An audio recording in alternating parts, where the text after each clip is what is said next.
History seldom follows straight paths. The lives etched into its scrolls are often tales of contradiction, ambition, wrestling with piety, pragmatism, blurring the lines of morality. So it was with Umar, the mastermind philosopher, the man blessed with robust health and driven by a fierce ambition, navigating the complex currents of medieval Northeast Africa under the banner of his Black Hand. Having faced setbacks, perhaps even disgrace from earlier ventures, Umar seemed determined to carve a more righteous path, or at least a more successful one. His journey led him to a charge: protect the innocents, a noble calling defending the subjects of a local mayor from threats unseen or dangers ignored by distant powers. Umar accepted, marshaling his intellect and his small, dedicated retinue. This was not merely altruism, it was an opportunity to rebuild, to demonstrate competence, to prove his worth in the eyes of God, Allah, and man. During this time of service, personal life intertwined with public duty. News arrived. His wife was with child, a continuation of his line, a future hope amidst present struggles. Simultaneously, Umar dedicated himself to study, honing his understanding of the world, sharpening the already keen edge of his mind. His philosophical nature demanded constant growth. He successfully concluded the protection detail, earning gratitude and perhaps a measure of restored honor. Returning to his camp, a sense of accomplishment settled, however fleeting. Stability required infrastructure. Umar directed the expansion of the camp's logistical capabilities and establishing a more robust baggage train. This wasn't merely about comfort, it was about reach, endurance, provisions, the ability to sustain longer journeys. For Umar, the philosopher and man of faith, pondered a potential theological path. The Ash'ari ascension, a deeper devotion that promised greater influence, the ability to sway hearts and minds more effectively towards the true faith. This theological inclination wrestled with a grander, almost audacious vision, the unification, perhaps even the conquest of Africa under the banner of Pan-Africanism. A Pan-African vision centuries ahead of its time, born from ambition and faith. Was it divine calling or worldly desire? Umar wrestled with these monumental thoughts. The scale of his dreams vast against the backdrop of his current modest circumstances. Such grand designs required resources, allies, and influence. Seeking opportunities and perhaps companionship, Umar frequented the local taverns. He observed, evaluated, and searched for individuals with skill or loyalty to bolster his retinue, but suitable candidates proved scarce. He sought new commissions, new avenues to demonstrate his capabilities. His focus returned to a familiar, perhaps necessary task: combating corruption. Across the fragmented lands of Ethiopia to the highlands of Abyssinia, injustice festered.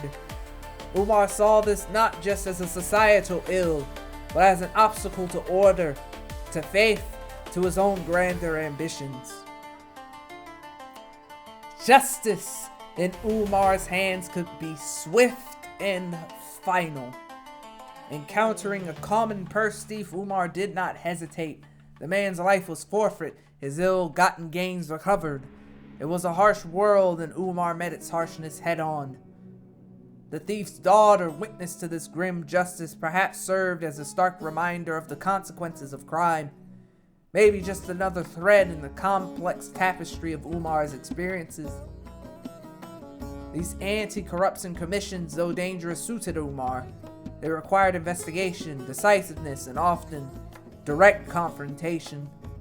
He excelled, swiftly bringing order to troubled districts, earning rewards and building a reputation. Though, as he would soon learn, reputations are a complex thing. His growing renown, however, highlighted a deficiency, a lack of stalwart companions, skilled knights to stand beside him in his increasingly perilous endeavors. He sent out requests seeking men of value and capability to join his cause. Strength required numbers, and capable leadership required capable lieutenants. Meanwhile, he undertook another task for the regional ruler, the Negus, improving the mayor's standing, mending relations, smoothing political friction. Umar navigated these delicate social and political maneuvers with success, his philosophical mind adept at understanding motivations and finding solutions. Yet just as his efforts seemed to bear fruit, a ghost from his past returned with biting irony. Despite his recent works protecting the innocent, fighting corruption, serving the Negus, deepening his piety, whispers resurface. Memories of his failed confidence trick, his audacious attempt at fraud long ago, coalesced into an unwelcome moniker, Umar the Corrupt. The injustice must have stung deeply. Here he was, striving for order and faith, yet branded by a single past transgression. Was it the envy of lesser men, the long memory of those he'd crossed, or simply the cruel way reputation lags behind reality? Umar the pious man, a wise man, now bore the title of the very thing he fought against. It was a heavy burden, a public stain that contradicted his internal sense of purpose. Perhaps even his strengthened faith born from earlier trials. This label was vile, nasty work, a testament to the difficulty of escaping one's past. Determined to overcome the slander, Umar resolved to wipe the slate clean, dismantling the gallows bait of his past reputation. He redoubled his efforts, throwing himself into his quest against corruption with renewed vigor. He would not be defined by past failures. He would forge his legacy through present actions. His journey continued, a relentless campaign against evil, against disorder, wherever he found it. Life in the mountains of Abyssinia were perilous. The terrain was treacherous, bandits were rife, and local lords often ruled with the iron fist. Umar navigated this dangerous landscape, undertaking numerous commissions to root out corruption.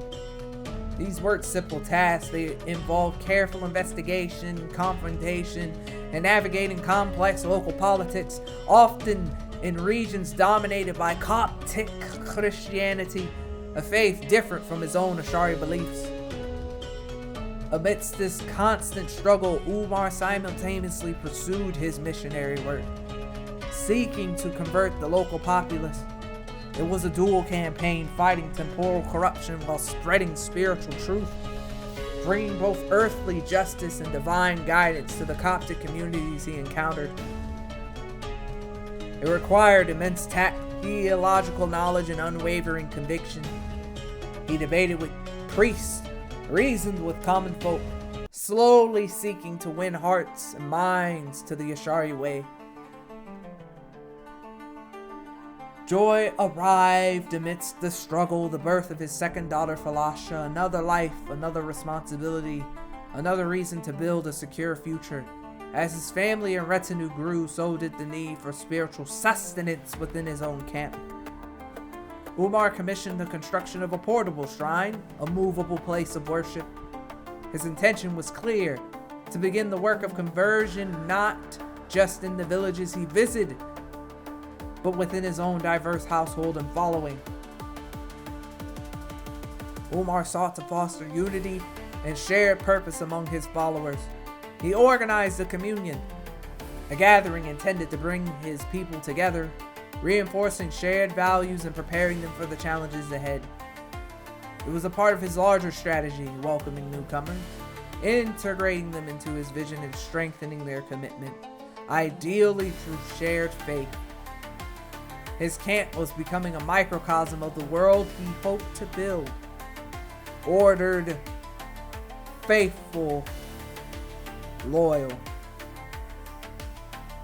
Recognizing the need for martial prowess, Umar undertook a commission to train knights, mentoring young warriors, old warriors honing their skills for the inevitable conflicts ahead. The training proved successful, enhancing the capabilities of his retinue and demonstrating Umar's own understanding of leadership and warfare. During this time, his eye for talent identified another potentially useful individual, a female bandit by the name of Wage. She possessed immense intrigue, knowledge of the underworld. He hired her, adding another sharp dagger to his collection of agents.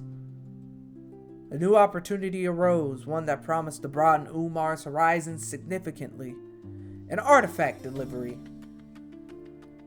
This wasn't a simple courier task. It required transporting a valuable object across dangerous territory, far beyond the familiar highlands of Abyssinia. Umar saw this as a chance to expand his knowledge, to see more of the vast continent he dreamed of influencing. His time in Abyssinia, marked by relentless travel, missionary work, and anti-corruption campaigns, had perhaps reached a plateau. It was time to move farther afield. The delivery route took him westward, towards the lands of Alodia, another kingdom in the complex political geography of Northeast Africa. Upon arrival, Umar found a region perhaps even more chaotic than Abyssinia. Brigands roamed freely. Local authorities struggled to maintain order, and travel was perilous, especially for an Ashari Muslim like Umar. He immediately saw the need and the opportunity to apply his skills. He began fighting corruption in Alodia, clearing the path, imposing order, not just for the sake of the commission, but to make the region safer for his own future travel and potential missionary work. Establishing safe passage was essential for his grand vision. Breaking the grip of corruption and banditry would allow for freer movement of ideas, trades, and faith. His faith. I keep telling you, consciousness over coochie, politics over punani. Even amidst these grand strategic concerns, the mundane realities of managing a traveling camp intruded. One follower, notorious for his lack of hygiene, became disrupted. Umar, ever the pragmatist, dealt with the smelly person decisively, ordering him to ride at the front away from the group. His reputation, despite the lingering corrupt moniker, now included competence in administration and perhaps even wisdom. A new commission arrived, tutoring the child of a local patron. Umar, the mastermind, turned his attention to education, dabbling in shaping a young mind. He instructed the girls in matters of warfare, strategy, and perhaps most importantly, his understanding of the wild world, its politics, its cultures, its faith. The session was successful. Umar imparted knowledge and fulfilled his contract, earning the gratitude of another patron. Each success, large or small, added to his influence, his resources, his legend. As this chapter of his journey concluded, Umar stood at a crossroads. He had fought corruption and spread his faith, navigated treacherous politics, and raised the family even more. He expanded his influence across Abyssinia and into Alodia. His ambition remained undimmed, his faith paradoxically strengthened by trials and transgressions. What lay next? His thoughts turned towards the heart of his faith. He began to seriously contemplate undertaking the Hajj, the sacred pilgrimage to Mecca, a journey of immense spiritual significance, a chance to purify himself, to seek divine favor for the monumental task he envisioned ahead. Possibly the unification of Africa, the spread of Ashari Islam. These require more than just ambition and intellect. They require blessing. The Hajj could be the next step, a spiritual refueling before embarking on the next, perhaps even more challenging phase of his quest. Umar, the complex man of faith and ambition, prepared himself.